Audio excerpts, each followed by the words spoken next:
Vibe. And yes, we're doing this again, and we have to give thanks for every year. And don't forget, remember the stories. We've been sharing some of the Bajan traditions with you with the help of Professor Trevor Marshall and our very own Morris Greenidge. And we hope you'll continue to enjoy the stories. It'll change just a little bit to accommodate the holiday season as we get into the month of December, but continue to enjoy. I've been getting the feedback and hearing that you heard some things you didn't know had a true story to it. Our music, Doug, you know, our folk music, always connected to some story. Absolutely, even if you make it up.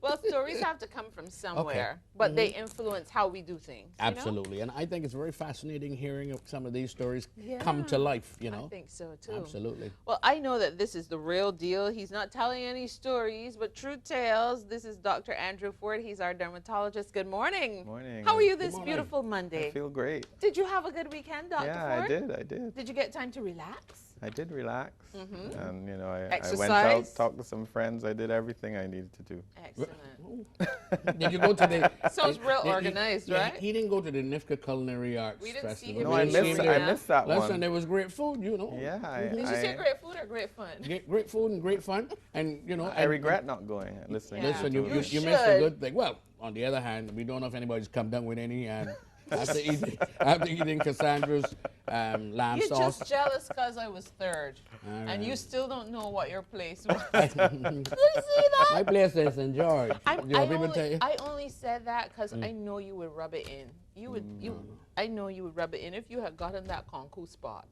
Yeah. Anyway, next year. It was all good fun though. It was great fun. Really good fun. So you missed a good time. So why are you picking on Cassandra this morning with this subject? Me and my hirsutism? It's a relevant subject. Pseudofolliculitis Barbae, and thought I'd throw in a little hirsutism.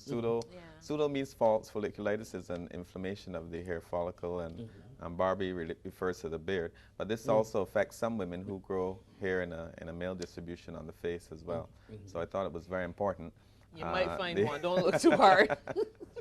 So what? It is an inflammation of the skin in the beard and mustache area, and it's a foreign body reaction because the hair sometimes, when it's curly, the end grows back into the face, or sometimes instead of going through the opening that the hair should go through, it pierces the inside of the skin. Right. So these form little bumps, as you can see in this slide. Is a gentleman with just a minor condition other than some discoloration and some papules there in the beard area, and you know, we don't like that at all.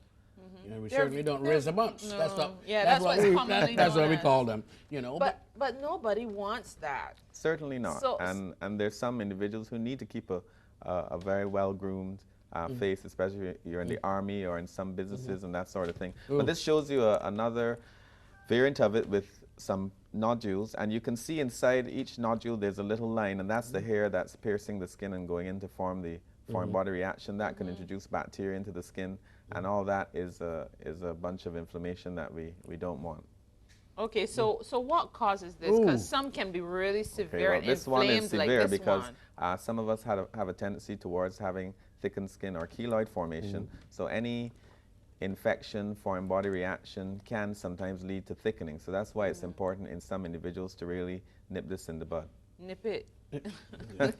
So. And this shows you that, yes, there's some ladies who have hair in an unexpected distribution. This can be familial or racial, you know, being Indian or being someone of color, that can happen, or it can run in your family, or sometimes it can be hormonal disorders or other disorders like polycystic ovarian syndrome and that sort of thing. So it can affect the face and the neck, and the discoloration is another problem that we have, which we don't like. Those pigmentary changes, everybody is concerned about marks. Okay, well, so one of the things I want to know, Doug, is how do you not have it happen? Because if sometimes you can inherit it, or sometimes it's just the thickness of your skin, what about the way you move hair? Can that have an impact, whether you shave, wax, or use a depilatory? Certainly. There are implications for all of those methods.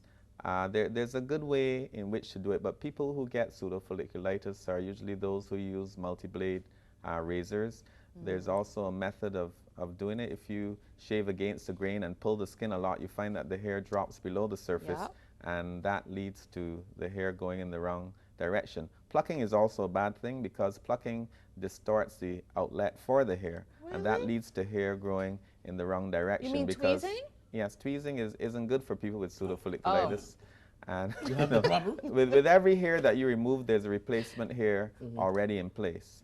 And when you distort that opening, that replacement hair can get lost in the 3 to 5 days it takes for it to get out of that opening. Okay. So certainly there's some general care that you should use, you know, washing the face with warm soapy fluid, or you can also use disinfectants and also surgical scrubs as well. You have to do it in a circular motion, and that you can use a cloth or a polyester pad, or you can use your hands or a very soft toothbrush. But the important thing is not to irritate the skin. But single blade razors are certainly much better. Okay, doctor. He keeps talking about the face. Well, I suffer with this problem, so let him talk. Let me tell you. But for 40 years, I have been using a depilatory. But it's not just you guys. See, You- you're you- talking oh, about you- the barbite. okay, go When ahead. it happens in other areas, is it Yes. pubis? Is it pseudofolliculitis? Yeah, well, Because, certainly you can you have know, we don't know. pseudofolliculitis from shaving, you know, the bikini area, I found out the hard way and about some, against you the know, grain. and some women grow hair outside of that area further than you'd expect, or the limbs have more hair than you'd expect, or the hair goes towards the navel or the umbilicus in a distribution that's unexpected. So all of these can have the same effect.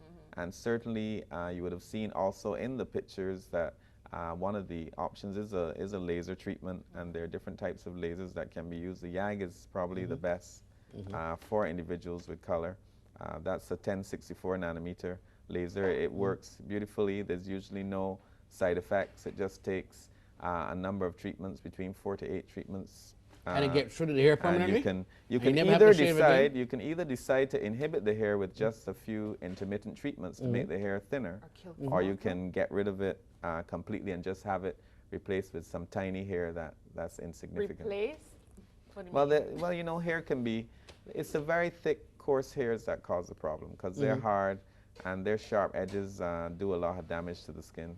So if you replace it with softer hair, it's less likely for you to get the pseudofolliculitis So as a can't you just consequence. like do something to the follicle to stop hair from ever growing in whatever area you don't want it?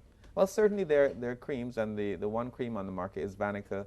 Vanica is an inhibitor of hair growth, and also it makes the hair grow slower and smaller, but it's kind of an expensive product and good for small areas because of its cost. And you know, once you start using a product like that, you're bound to keep using it, because once you stop, in a few months it will start to grow again and become the way it was before. So let's get back to using the soft cloth and going in this circular The motion. nitty-gritty. Yeah. So do you do that before you shave or after you shave?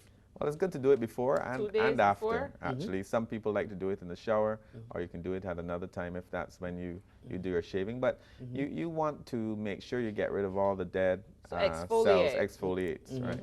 I didn't want to use the big words all the time, but You Cassandra talking about knows big them, words? boy. She's been reading up. Right. Yeah. So you want to exfoliate and get rid of those things. Also, lifting the hair out of the skin is important. A lot of people like to pluck it, but you can use something. If someone really cares about you enough and can see well enough, they can use a toothpick and just lift the hair out of the skin, or a needle. But you're not trying to pierce the skin. You're just trying to get this instrument under the hair that's horizontal or at a tangent to the skin and lift up the free end. Is tea tree oil good for healing things like that?